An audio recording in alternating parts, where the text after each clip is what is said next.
আমি কাজী ফজলুল করিম কালকেই যদি একটা বিয়ে করতে চাই, তাহলে আমার বউ বলবে তোমার চেয়ে খারাপ কেউ নাই। আর 4টে বিয়ে যদি করি, তাইলে তো মহিলারা আমাকে দেখতেই পারবে না। সেখানে হুজুর সাল্লাল্লাহু আলাইহি ওয়াসাল্লাম বিয়ে করেছেন 13টা, 11টা নিয়মতান্ত্রিক বিবাহ, আর 2টাকে হুজুর সাল্লাল্লাহু আলাইহি ওয়াসাল্লাম আজাদ করে মুক্ত করে বিবাহের মর্যাদা দিয়েছেন। 13 জন স্ত্রী ছিলেন। এবং মজার ব্যাপার হলো, হুজুর সাল্লাল্লাহু আলাইহি ওয়াসাল্লাম প্রথম বিবাহ করেছেন বয়সের দিক থেকে অসামঞ্জস্য সম্পূর্ণ। হুজুর সাল্লাল্লাহু আলাইহি ওয়াসাল্লামের বয়স যখন 25, খাদিজা রাদিয়াল্লাহু আনহার বয়স তখন 40। আর হুজুর সাল্লাল্লাহু আলাইহি ওয়াসাল্লামের বয়স যখন 53, তখন হুজুর সাল্লাল্লাহু আলাইহি ওয়াসাল্লাম বিয়ে করেছেন আয়েশা সিদ্দিকার বয়স 9। এখন নাস্তিকদের কাছে এটা একটা বড় মোক্ষম সুযোগ যে তোমাদের মুহাম্মদ তো বালিকাকে বিয়ে করে, তোমাদের মুহাম্মদ তো বহু বিবাহ করে, তোমাদের মুহাম্মদ তো নাউজুবিল্লাহ ক্যারেক্টারের দিকে দুর্বল। ও যুবক শুনে রাখো, ও নাস্তিকেরা শুনে রাখো, মন খুলে শুনে রাখো, হুজুর সাল্লাল্লাহু আলাইহি ওয়াসাল্লাম বিবাহ করেছেন, এটা বৈষয়িক প্রয়োজনে বিবাহ করেন নাই, এটা বায়োলজিক্যাল কারণে বিবাহ করেন নাই। হুজুর সাল্লাল্লাহু আলাইহি ওয়াসাল্লাম বিবাহ করেছেন, জীবন পৃথিবীতে অতিবাহিত করেছেন ইসলামের জন্য, তৌহিদের জন্য, মানবতার জন্য, বিশ্বাসের জন্য, পৃথিবীতে শান্তি আর রহমত প্রতিষ্ঠার জন্য। হুজুর সাল্লাল্লাহু আলাইহি সাল্লামের বয়স যখন 25, খাদিজা রাদিয়াল্লাহু আনহার বয়স তখন 40। এখন আমি উল্টাটা ধরি, নবীর বয়স যদি 40 হইতো, আর খাদিজা রাদিয়াল্লাহু আনহার বয়স যদি 25 হইতো, আর হুজুর সাল্লাল্লাহু আলাইহি ওয়াসাল্লাম যদি গারে হেরাতে গিয়ে রাত্রে 6 মাস থাকতেন, দিনের বেলা বাড়িতে বাড়ি ইসলামের দাওয়াত দেন, রাত্রে বেলা নবী বাসায় থাকেন না, গারে হেরাতে থাকেন, সারা রাত নামাজ পড়েন, তাহলে 25 বছরে একজন স্ত্রী বলতো, মুহাম্মদ আপনি কি শুরু করছেন? আপনি তো আমার হক আদায় করেন না, আমার বয়স 25, আপনি তো সারা রাত খালি নামাজ পড়েন আর সারা রাত ধরে আপনি গারে হেরায় থাকেন, এইরকম আপনি তো আমার হক আদায় করলেন না।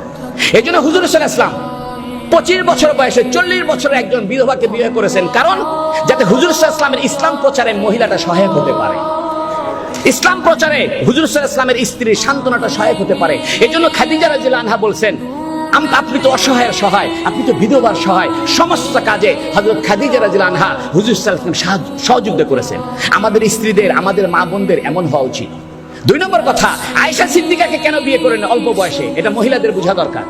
দেখেন, হুজুর সাল্লাল্লাহু আলাইহি ওয়াসাল্লামের সমস্ত স্ত্রী ছিল বয়স্ক, বিধবা, কিন্তু হুজুর সাল্লাল্লাহু আলাইহি ওয়াসাল্লামের পারিবারিক জীবনে তো অনেক ব্যাপার আছে। নামাজের পরে রাত্রে ঘুমায় থাকেন, তখন হযরত জিবরাইল ওহী নিয়ে আসে। হুজুর সাল্লাল্লাহু আলাইহি ওয়াসাল্লাম রাত্রে তাহাজ্জুদ পড়েন, কেমনে তাহাজ্জুদ পড়েন, কিভাবে বাথরুমে যান, কিভাবে ঘুমান, এগুলো তো কোনো পুরুষ সাহাবীর পক্ষে জানা সম্ভব না। সম্ভব?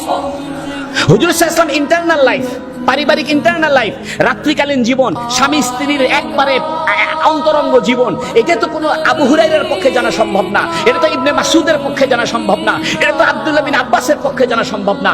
এই জন্য আল্লাহ পাক হুজুর সাল্লাল্লাহু আলাইহি ওয়াসাল্লামকে অল্প বয়সের একটা মেয়ে, 9 বছরের একটা বালিকার সঙ্গে বিবাহের ব্যবস্থা করেছে, যাতে নবীজির ইন্টারনাল জীবনের লক্ষ লক্ষ হাদিস উনি মুখস্থ করে আমাদের কাছে পৌঁছাইতে পারে। হযরত আয়েশা সিদ্দিকার জন্ম না হলে, আয়েশা সিদ্দিকার মতো অল্প বয়সের একজন মেয়েকে হুজুর সাল্লাল্লাহু আলাইহি ওয়াসাল্লাম বিবাহ না করলে, আমরা হুজুর সাল্লাল্লাহু আলাইহি ওয়াসাল্লামের পারিবারিক জীবনের কিছুই জানতাম না। লক্ষ লক্ষ হাদিস বর্ণনা করেছেন আয়েশা সিদ্দিকা রাদিয়াল্লাহু আনহা। কোরআন নাজিল হয়েছে আয়েশা সিদ্দিকার লেপের ভিতরে। আয়েশা সিদ্দিকা বলেন, আমি আর হুজুর সাল্লাল্লাহু আলাইহি ওয়াসাল্লাম লেপের ভিতরে থাকতাম, কখনো আমার পা থাকতো নবীর গায়ের উপরে, কখনো নবীর পা থাকতো আমার গায়ের উপরে, এর মধ্যে ওহী এসে নাজিল হইত।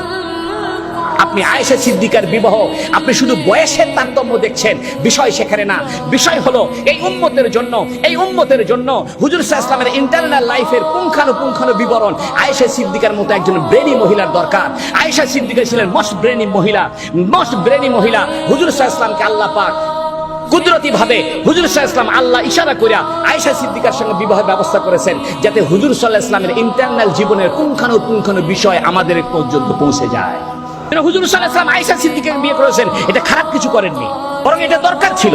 আয়েশা সিদ্দিকা রাদিয়াল্লাহু আনহার সঙ্গে যদি হুজুর সাল্লাল্লাহু আলাইহি ওয়াসাল্লাম বিবাহ না হতো, তাহলে আমরা হুজুর সাল্লাল্লাহু আলাইহি ওয়াসাল্লামের প্রাইভেট জীবন জানতে পারতাম না।